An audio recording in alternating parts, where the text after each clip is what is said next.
안녕하세요. 저는 한국정보교육원에서 총괄 운영을 맡고 있는 고현정 본부장입니다. 한국정보교육원은 1998년도에 경원지업 전문학교로 시작한 22년차 직업전문학교입니다. 2020년도에는 다가오는 4차 산업혁명 시대를 맞이하여 그동안 다양한 직종의 양성훈련에만 집중하던 교육을 4차 산업 관련 IT 직종으로만 선택과 집중을 하여 훈련을 하기 위해 기관명을 변경하고 IT 직종으로 전념을 하고 있습니다. 또한 2016년도부터 계속 3년 인증 우수훈련 기관으로 인증받아왔고 국기와 기업 맞춤형, BL 시범훈련, 4차 산업 선도인력 양성 사업 등을 시행하고 있으며 2019년도에는 신평원 우수 사례에도 선정이 되었습니다. 먼저 집체훈련에만 집중되어 있는 훈련 방식에 대한 고민을 공고를 보고 현재 세계적인 교육훈련 방법에 해당하는 트렌드를 알아보고 그것을 직접 훈련에 접목해 볼 수 있는 좋은 기회라고 생각이 들었습니다. 그래서 플립러닝이라는 방식과 온라인 교육 방식의 다양한 패턴을 찾아보았고 한기대 온평원의 컨텐츠들을 검토하기 시작했습니다. 두 개의 과정을 운영 중에 있습니다. 하나는 빔 건축 플러스 인테리어 취업 과정과 가상화 기반 클라우드 엔지니어 양성 과정입니다.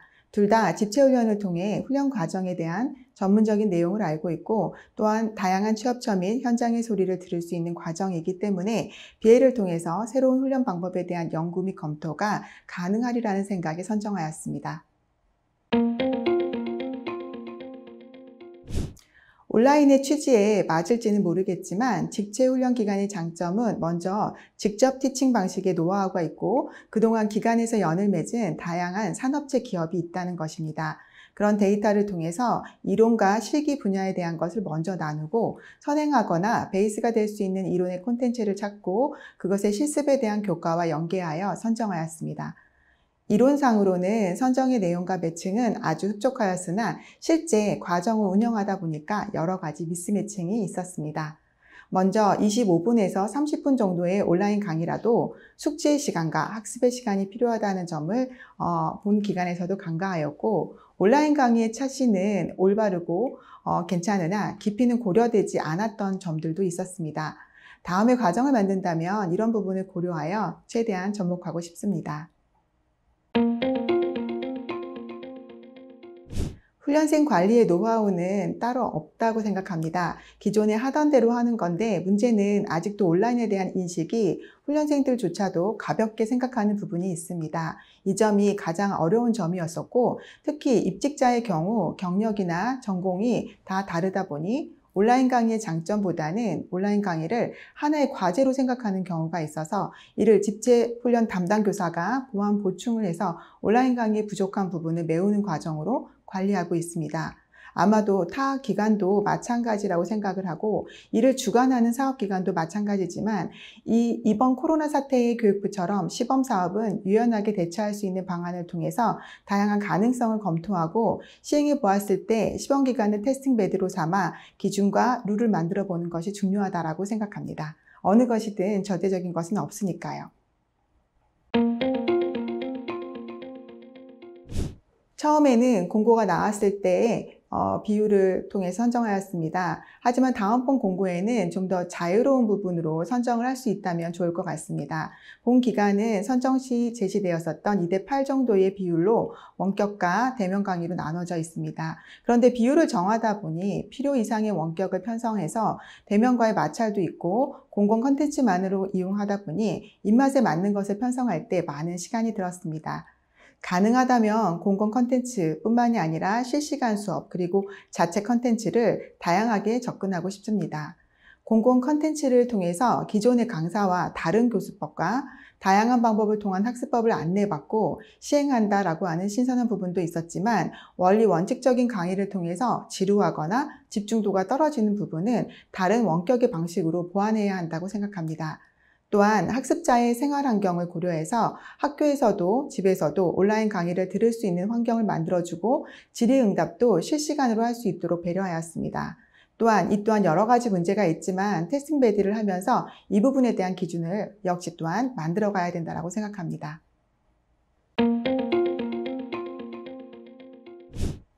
생각보다 원격은 차시별 시간은 작지만 집중과 보충학습이 필요하다는 것을 알게 되었습니다. 그래서 하루 2시간 이상의 원격이 있는 경우에는 결국 스스로 학습 시간은 3, 4시간 이상이 되어야 합니다.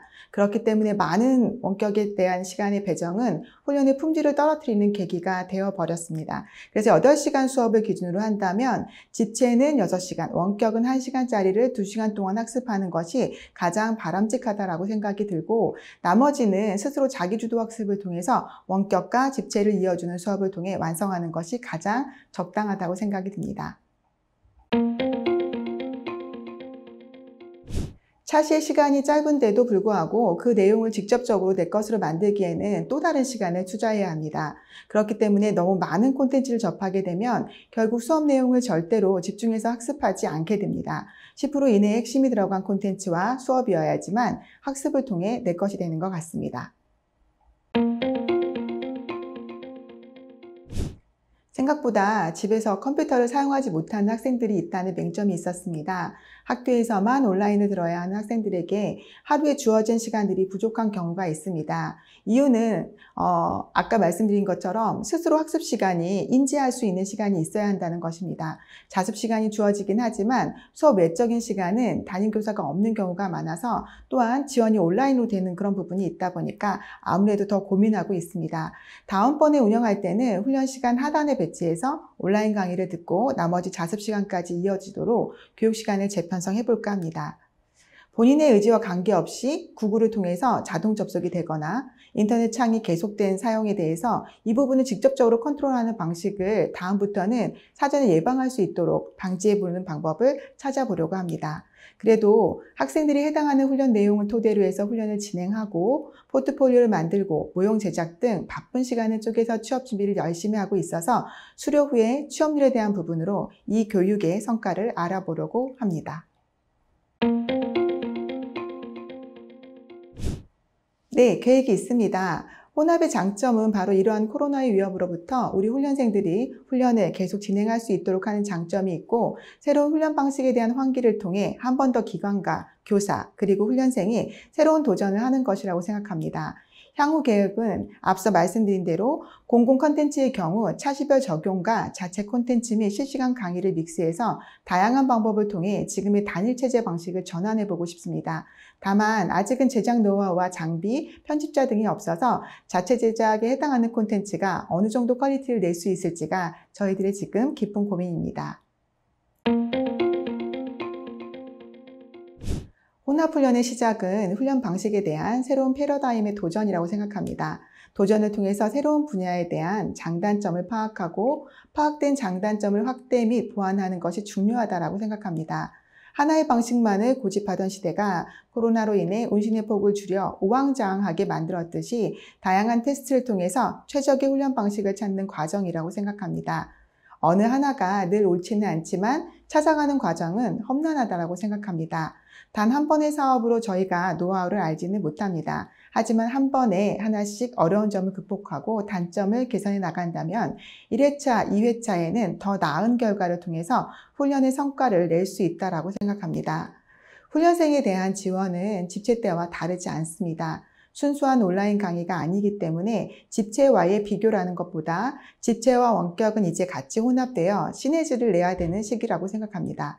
원격에 대한 노하우를 우리 강사님과 관리자분들이 다양하게 접근할 수 있도록 접근 환경과 매체 제작 등에 대한 내용들을 좀 다양하게 유두리 있게 만들어 주신다면 시작은 혼란스러워도 회차를 거듭하면서 발전을 거듭하리라고 생각이 듭니다. 두 과정은 조금 다른 양상을 보입니다. 빔건축 과정의 경우에는 보안 보충에 대한 컨텐츠라 만족도는 괜찮은 편이지만, 가상화 과정은 컨텐츠가 많고 좀 무겁고 지루한 컨텐츠가 있어서 조금은 소소한 편입니다. 그래서 담당 교사가 지원 강의를 하고 있습니다. 하지만 서로 보안 보충한다면 최종적인 결과는 좋지 않을까요? 원격 콘텐츠를 고르실 때는 훈련 내용에 적합한 내용만 고르는 것보다 해당 온라인 강의 시간이 20분이어도 학습 분량이 50분과 다르지 않다는 점을 꼭 기억해 주셨으면 좋겠습니다. 그러면 모양을 갖추기 위해서 무작정 편성하는 것보다 추후 학습 연계성을 고려하게 되고 그래야지만 온라인 강의의 학습 효과가 이루어집니다. 무리하게 편성한 과정의 경우에는 훈련생들이 내용에 대해 이해를 하기 위해 오랜 시간이 걸리게 되고 그렇게 되면 만족도와 참여도가 떨어지는 일이 발생하게 되는 것 같습니다. 또한 가능하면 본인의 매체는 직접 제작하는 다양한 방법을 연구하는 것도 좋을 것 같습니다. 무엇보다 본인이 이어가는 강의라면 본인의 컨텐츠가 제일 중요하니까요. 감사합니다.